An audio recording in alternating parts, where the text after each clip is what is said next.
मुनिश्री, मुनियों के केशलोचन विधि का आध्यात्मिक महत्व क्या है और श्रमण परंपरा में यह क्यों महत्वपूर्ण है?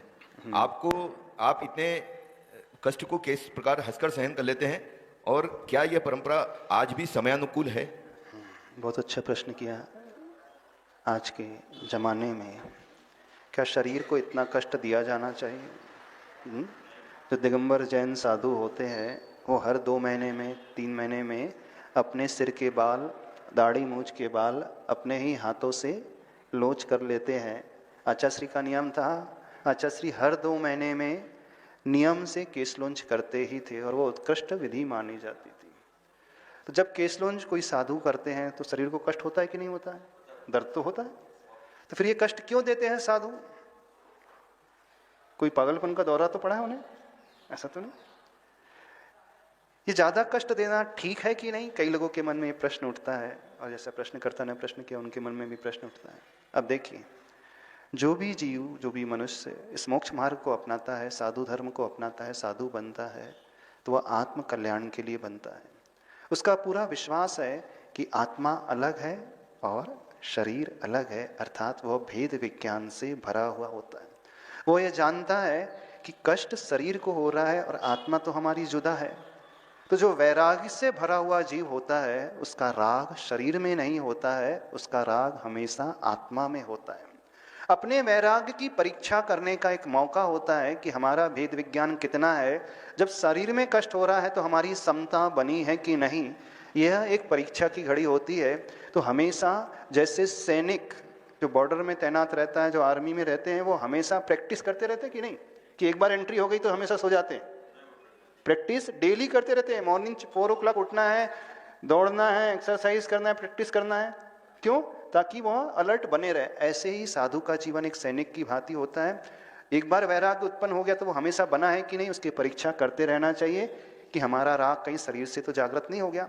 तो ये केशलोंच का कार्य एक ऐसा कार्य होता है जहाँ साधु के वैराग्य की परीक्षा होती है और उनका भेद विज्ञान कितना प्रबल है इसकी परीक्षा होती है। इसलिए साधु इस कार्य को करते हैं। यहाँ उद्देश्य शरीर को कष्ट देने का नहीं है, उद्देश्य उस भेद विज्ञान को प्राप्त करने का। दूसरा रीजन जो है, जो प्लेयर अथवा जो सैनिक हमेशा प्रैक्टिस करते रहता है वो किसी भी एडवर्स कंडीशन को हमेशा मुस्तैदी से स्वीकार कर सकता है और झेल करके वो जीत करके आगे बढ़ जाता है। जो कष्ट सहिष्णु नहीं होगा वह व्यक्ति कभी भी युद्ध के मैदान में जीत नहीं सकता, वो हमेशा हार जाएगा। तो साधु भी जो होते हैं वो भी एक युद्ध हमेशा लड़ते हैं और उनका युद्ध कर्मों से लड़ने का होता है। तो कष्ट सहिष्णु होने वाला जीव ही जीवन में जब प्रतिकूलताएं आती हैं तो समता से उसे झेल पाते हैं। एक श्लोक आता है समाधि तंत्र ग्रंथ में, अदुख भावितम ज्ञानम क्षीयते दुख सन्निधौ तस्मात् यथा बलम दुःखैरात्मानं भावेत मुनि। अर्थात जो सरलता से प्राप्त हुआ ज्ञान है, सरलता से प्राप्त हुई निधि है, कष्ट आने पर वो छूट जाती है। जैसे आपकी बाप कमाई होती है तो आप उसे ऐसी भुला देते हो, वेस्ट कर देते हो, और जो कठिनता से स्वयं पसीना बहाना करके कमाते हो उसे कभी वेस्ट नहीं करते, एक एक पाई का हिसाब रखते हो। जो सरलता से मिल जाता है धन उसकी कोई कीमत नहीं आंकता है, जो स्वयं कमाता है पसीना बहा करके वो कीमत आंकता है, वही धन उसका काम में आता है। ठीक ऐसे ही साधु का जीवन जो होता है वो चला करके कष्टों को इसलिए सहन करते हैं कि जीवन में जब प्रतिकूलता आती है तो समता उनकी बनी रहती है। और जो कष्ट सहिष्णु नहीं होता है वो थोड़े से उपसर्ग और परिचय आने पर अपनी समता को खो देता है, विषमता में आ जाता है। तो साधु की साधना एकमात्र होती है समता की साधना।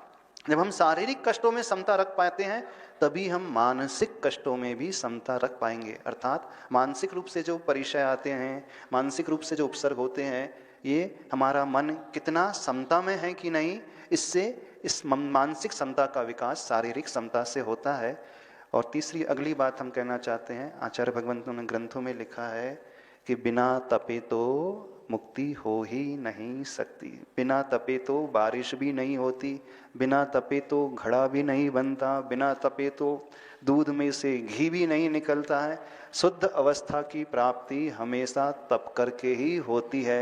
सोने को भी हम पाना चाहते हैं 24 कैरेट तो उसे बार बार तपना पड़ता है। जब आत्मा को परमात्मा बनाना पड़ता है, बनाना चाहते हैं तो इससे तपाना होगा।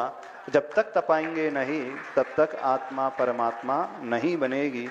बिना बर्तन तपाए दूध कभी नहीं तप सकता है। आत्मा को तपाने के लिए शरीर को तपाना आवश्यक है। उद्देश्य शरीर को कष्ट देने का नहीं है, उद्देश्य आत्मा की शुद्धिकरण का है। तो केशलोंज का कार्य जो हर 2-3 महीने में आता है वह आत्मा की शुद्धि के लिए, कर्म के क्षय के लिए, कर्म की निर्जरा के लिए, अपनी मानसिकता की परीक्षा के लिए, समता की परीक्षा के लिए और वैराग्य को दृढ़ बनाने के लिए होता है और भेद विज्ञान को मजबूत बनाने के लिए होता है। Please like, share and subscribe my channel Punyadhara.